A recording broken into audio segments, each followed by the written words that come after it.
looking back at last year's playoff game against the Seattle team, you really had one of your more dominant performances. What was it about that game that helped you, and do you believe that there's something you can carry over into Monday night? I mean, obviously we had played them, early in the season, which obviously, kind of helps a lot. You're kind of familiar with what they do, the way they try to attack our defense, just familiar with them. Just gonna be ready for whatever. They kind of changed up a few things that they do. I think their guys are playing really good up front. Like the last few units that we've played in the last few weeks. A great unit that's played a lot of ball together. Russ. I mean, he's playing at a MVP level. They're running the ball real good, throwing the ball real good. So we're going against a really good football team. Chris and then Les. Hey, Fletcher. Jason Kelce is going to be having his 100th straight start coming up this Monday. Just wanted to get your insights on what's it like for him being a teammate of his and what's it like to go against him in practice. Man, it's always a pleasure, man, going against Kelsey in practice. During training camp when I do go against him. And, Kelsey, he's a tough guy. He's a great teammate. We always look forward to that one-on-one battle during training camp. When we do get that chance to go against each other because at the same time, we're making each other better. And it shows, practice shows up on the game tape, things that, we talk about that I could have beat him on, that he got me on this, it's just so much respect for that dude. Man, he's a real tough guy, one of the smallest centers around the league, one of the most athletic centers around the league. I think he's one of the best centers in the league also. But overall, Kelsey's a really, really good football player. Les and then Jeff Saversky. Hey, Fletch. Hey, So you mentioned Russell Wilson a little while ago. You've never beaten him. What has to happen for that to occur finally? Oh, we just got to, come out and play our ball, play your ball. Obviously, I think 0-4 against the Seahawks in my entire career, and that's not a good feeling, nothing to brag on. But we came close a couple times, and the biggest thing for this team right now is just to get on track. We know facing against a really good football team. They got some playmakers on that offense, and we just need to stop them, slow them down, whatever we need to do, and just go out and be physical and make it an attitude game.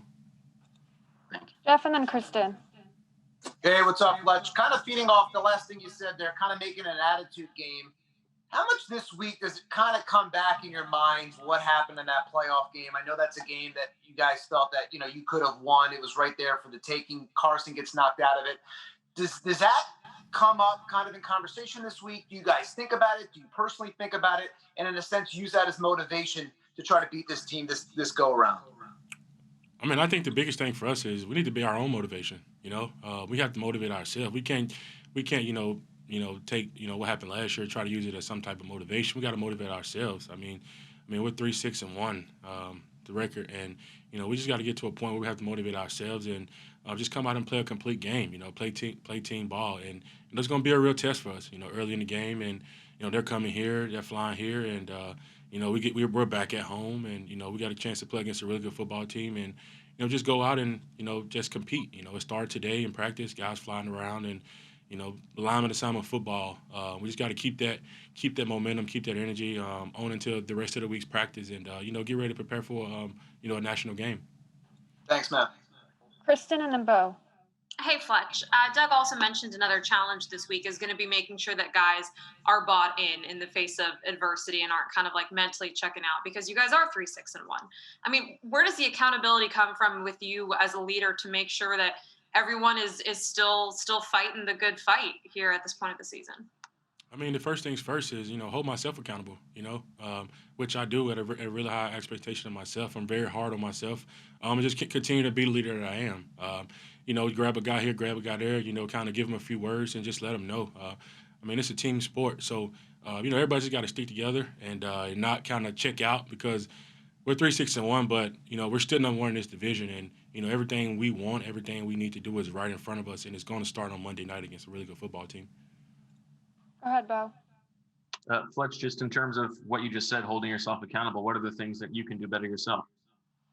Obviously, just I can do everything better myself. I can be more disruptive. I can split double teams better. There's so many things that one person, I grab BG, get him going. Obviously, this team it goes how the defensive line go.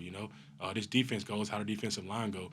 We get everybody playing at at the highest level, up front, and everybody feed off us. I mean, we've seen it before. We've seen it happen before. When the D-line is on point, it's kind of like everybody, kind of follow us and want some of that energy that we have. And then also, if you don't mind, you mentioned, the Seahawks record against you guys during your career. Is there anything you can point to explain that, why they have had your guys' number? I think the only record that I can think about right now is that the Eagles being 3-6-1. That's the most important thing to me right now. It's the most important thing to this organization right now. And 3-6-1 is not where we want to be. We're a better football team than what we are. But we just got to go out on Sundays and prove that. And with the guys in their locker room, I believe in them, and we just got to put a whole game together, and just stop beating ourselves. I guess first of all, how's the elbow?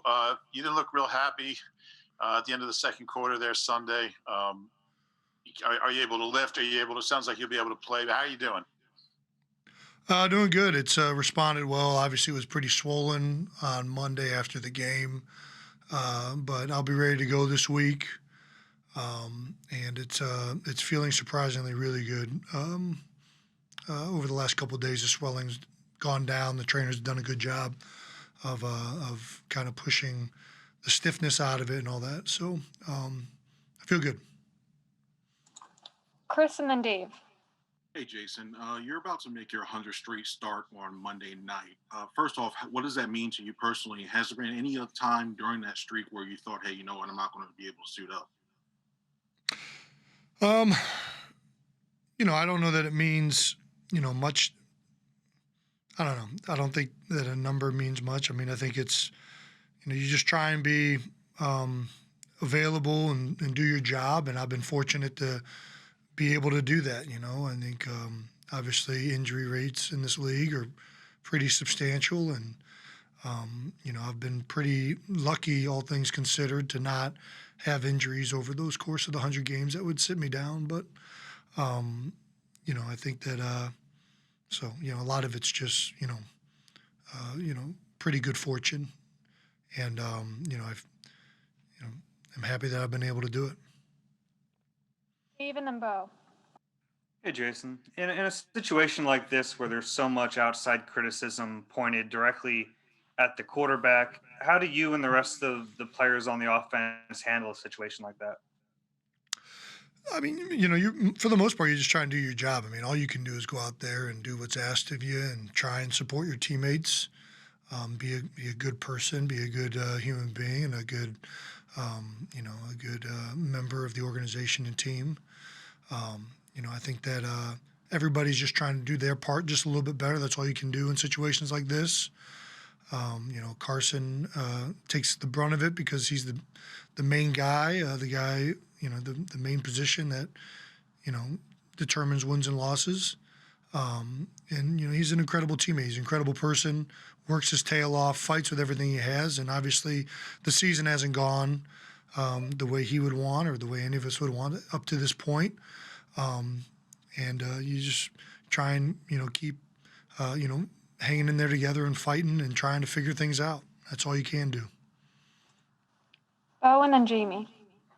Jason, I know, there's been a lot of talk about the shuffling on the offensive line, nine different starting units in 10 games, and the importance of, not having that, connection with those guys. What are the actual difficulties of having that shuffling in and week out? Well, yeah, I mean, obviously continuity is a big part of offensive line, being able to, do a lot of things, having reps with the same guys in the same spots over and over again is only going to make things better. But at the end of the day, we've had a lot of injuries. We've had a lot of things that haven't allowed that to happen. And, you still got to go out and execute. That's part of being a professional, part of being accountable is going out there and doing your job regardless of the circumstances, finding a way to get it done. Obviously, I wish we would have played better up until this point. I wish I would have played better. Certain things in games and, things that I want that I don't look back and think of great. But we're all just trying to do our part, trying to do everything we can to facilitate a successful offensive line. And, we've had a lot of adversity and, we're starting to get a little healthy now. So, hopefully we'll be able to start to build some of the cohesion and everything moving forward here through the end of the season. Jamie and then Les. Jason, Doug talked earlier about your leadership and just how amazing it is and how much he counts on you to be a leader in that locker room and what you mean to him. And he went on and on. And it was pretty special to hear. And how much is that counted on more so now during these times of adversity? And do you find yourself, having to kind of make sure these guys don't go down a hole you don't want them to mentally? And have you needed to, lean on something different? I'm sure you've never gone through something like this. Well, no, I've been through losing seasons before. I've been through Andy's last season here. I've been through Chip Kelly's tenure going down the drain. I think, integrity is often, tested in times of adversity. And in my opinion, there's not, much you can do. A leader, in my opinion, they hold through the times of adversity with who they are as individuals. They stay true to themselves. They stay true to the team. They stay true to what they believe in to be right and wrong. And when times get tough, guys expose themselves. They expose themselves for who they are and what they believe in and what their values are. And you find out a lot about people through times like this and through adversity. I think that we have great people here. I think we have great coaches, great people of integrity, and I think that that's allowed us in a lot of seasons here to push through tough times and to continue to fight. I don't see a lack of fight and a lack of effort, a lack of accountability on the team. It's not getting done, and that's not acceptable.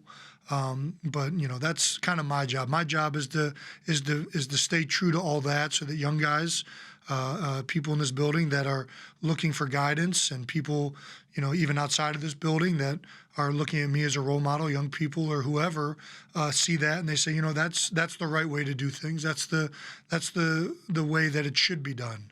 I'm far from perfect. I think everybody knows that. But you just try and do the best you can. That's all you can do. Les and then Jeff. Hey, Jason. Is it hard to watch Jason Peters struggle the way he did Sunday at Cleveland? I think JP, he's played a lot of football for us. He's an incredible teammate, incredible player. I think there's a lot of things that are going on right now that, just like Carson takes a lot of, of criticism and blame that's not solely on his shoulders. I think the same thing can be said for Jason Peters. And, I think, I don't want to make excuses for the guy. And there's plenty of things you could say. And, I'll go out there and battle with him any day of the week. And I feel very confident going into any game with him at any position that we will go out there and be successful. And, I have no problem watching him play. Matter of fact, I love watching him play. One more thing real quick. I was watching you when you came off the field with that elbow. It looked like you didn't want any part of that blue tent. Is that like a superstition with you or just a point of honor or what? No, it wasn't so much the tent. I didn't need to be evaluated. I mean, I knew what was wrong. I knew what had happened. So what's the point of me going into a tent for you to tell me what I already know? That was part of it. And then another part of it was just being upset with the situation. And, obviously this is a big game and I don't want to come out. I don't want to miss time. There's guys counting on me. There's people counting on me. So. Okay, thank you. Yeah. Jeff and then Zach. Quickly, I have a couple things. You talk about guys counting on you. I know how much that means to you to play for the guys around you. How does that factor in that moment when you're standing there and you're in a lot of pain? Well, you try to have a realistic discussion with yourself on whether you think you can play or not. If you can't play, you can't play. There's nothing wrong with that, and there's no, there's nothing wrong with that. If you can't play, it is what it is. So once you get the injury and you figure, do I need to come out of the game? I think this is bad enough that I should probably get this looked at. So you come off the field and you're talking to the doctors and you're trying to figure out, whether, you have the ability to protect yourself, whether you have the ability to play the game in a safe way and an effective way. And all of those things come into the equation. It doesn't make any sense for you to just go out there if you're not going to be able to do your job or, be accountable to being what's asked. So you try and figure all that out on the sideline. And, in this situation, I need to go get an X-ray, which is why I had to go in before the half. I think that's what it comes down to. You're trying to figure out whether you can do this in a way that's safe for you and good for the team. And, if that's the case, then it's not really a question. You just go out there and you do it. Real quick, if I could follow up too, Jason. I know you're not going to talk about your injuries now to such a detail, but I did a story on Brent Selleck years ago, and I said, hey, go through all your injuries, in the past, and it ended up being like we didn't know about half of them. Sure. What was the hardest injury that you had to play through that you thought, oh man, I don't be able to do it? The hardest one I've had to play through in my career was a sports hernia in 2014. Came back and I think I missed 4 games, had 5 weeks off, my core didn't feel right all year. You're coming back, in the middle of, in practices where you can't really jog even without limping or you don't have a proper gait when you're running. Nothing feels like it's set in stone, and you're just kind of trying to get to game day so you can, take some medicine and do some things necessary to get you out there. I think that that was probably the toughest one for sure, because everything in any sport starts with your core, and when that's not set properly and that's not working the way it should, it affects everything from power to speed to quickness. To sneezing or laughing. So that was probably the hardest one that I've had to go through and play with. We have time for 2 more, so we'll go Zach and then EJ. Hey, Jason, a bit late on this question, but last week Doug was asked about the snaps that Jalen Hurts. Has there been 3 that hit the ground? He said it's something you're working through. I guess what's the issue on those? I can't say that there's anything in specific with Jalen. I've had low snaps with Carson too. It's just been for some reason on some of the plays that we've had with Jalen in the game, they've been particularly low. Obviously, this is something that we've been working on. We worked really hard, obviously, after the Giants game. That was really bad. A lot of bad snaps in a really important game. And we worked really hard this week, and all things considered, especially considering the conditions, I think, the snaps are pretty good this past week. So I'm going to continue to work on it, try and get the snaps up. And obviously it's not a fair assessment on Jalen with his fumbles, considering that a lot of those have been, at the very least, not a good snap, if not a terrible snap. So, that's definitely known by me, known by the team, and something that we've been working on. Go ahead, EJ. Hey, Jason, Doug mentioned earlier that he wants to simplify things for the offense a little bit. What does that mean for you guys up front? And how could you guys benefit from that? Well, simplifying things is a good way of, making you play fast and play, confident. I think that when it's something that you've done and had a million reps of, all the ins and outs of, all the adjustments, how to, operate those plays and make quick, fast decisions, which as a result make you play more confident and more aggressive. Obviously, the downside of simplifying things is the defense certainly is going to be able to get tips and understand what's going on as well. So that's always a fine line we're battling as coaches, as players. You're always trying to battle that line of getting into a really, really good play that's wide open on tape, but at the same time, not trying to do too much of that to where you're losing your identity or losing your ability to play fast and play aggressive and understand that anything that the defense throws at you, you know how to react. These are always things we're trying to balance. And usually when the offense has been struggling in the past, simplifying it has been a way for us to go out there and not worry, just go out there and play loose, play fast, play aggressive. And I'm assuming, that's kind of what we'll probably try and do. You've always been pretty good at sniffing out screens pre-snap or just as they're developing. What are some of the tells that an offense can give, that give away to you that they're going to run a certain screen? Sometimes you can tell by, the center slide. If the center slide into the back, most of the time it's screen.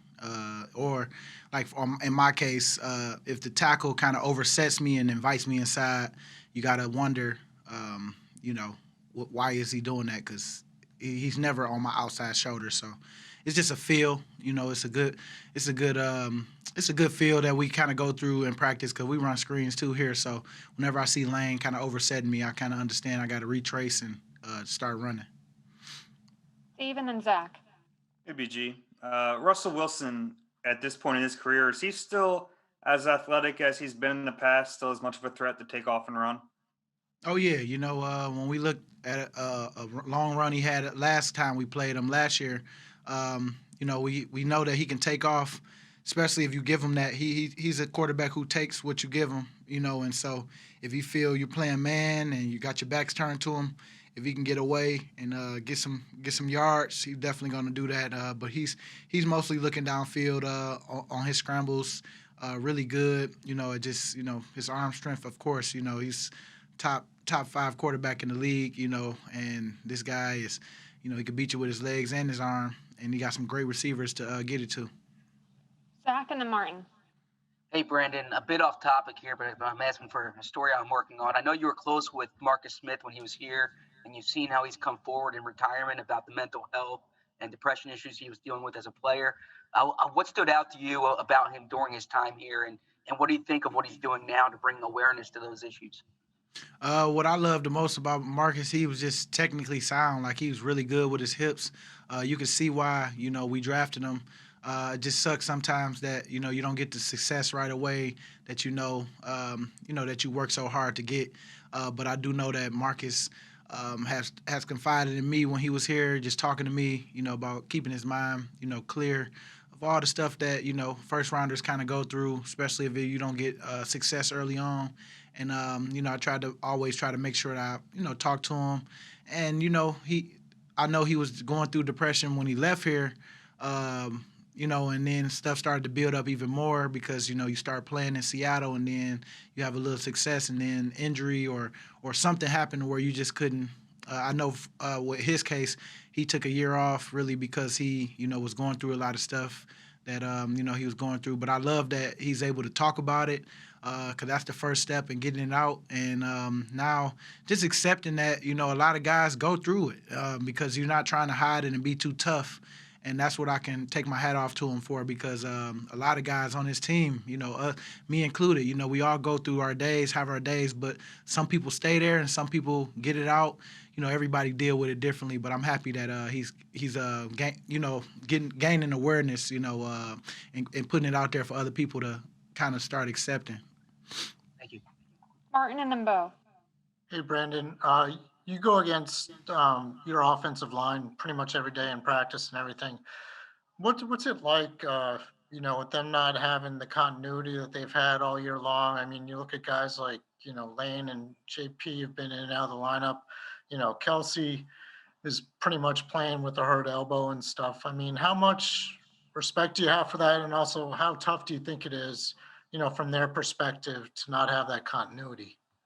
It's tough because, like I say every week, man, we got the team to do it. But sometimes, you have stuff in the way that, you got to overcome. And so I think, that's just our thing that we got to overcome. We know that things is happening and things going to happen to where sometimes you might not have certain guys in, but you got to, welcome the new guys that comes in and hope that they're ready. And, most of the time they do be ready because it's a lot of guys that's, just ready for their opportunity. And when they get them, I feel like it's not perfect, but I do know that Stout is a great coach, and he does a great job of, getting confidence, in some of the in most of the young guys that he's put out there.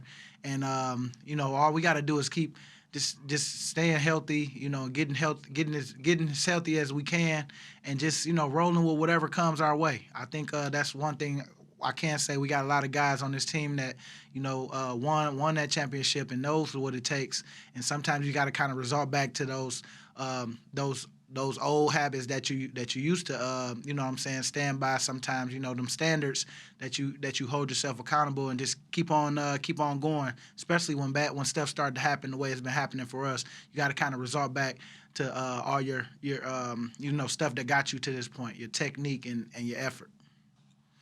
Oh, and then Rob. BG, we haven't had a chance to talk to JP, and I know you're tight with him. What's your sense of how he's handling what has been, you know, probably a difficult season for him?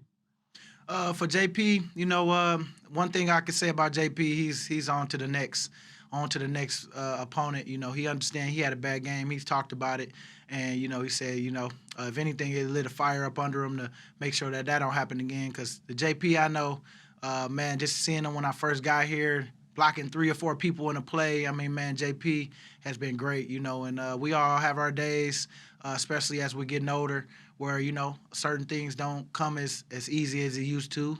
But, you know, I do know that JP still got a lot in the tank. But, you know, it's tough when you have a day like he had. And, you know, I know for sure JP definitely going to bounce back from that. We have time for a few more, so let's go Rob, Jeff, and Chris. Hey, BG, want to ask you about something that came up at a national level with football this week, and athletes getting harassed, I guess is the right word, on social media. Obviously, you went through it a little bit in the early days and cut it off, but I really want to ask 2 things. One, how much different is it today for young guys to have responses and deal with it? Because they come up with social media part of their lives. And then 2, just your reaction when athletes, you know, like Marquez Valdez-Scantling get, you know, in the worst case scenario like he did, a death threat. Well, you know, I think he said, you know, the right things. A lot of people can say whatever they want and, you know, don't get really no consequence. They don't have nobody is, you know, getting in trouble for what they put out there other than the athlete. So if you know that going in, if you know it's a no-win situation, you know, you got to continue to keep on developing thick skin.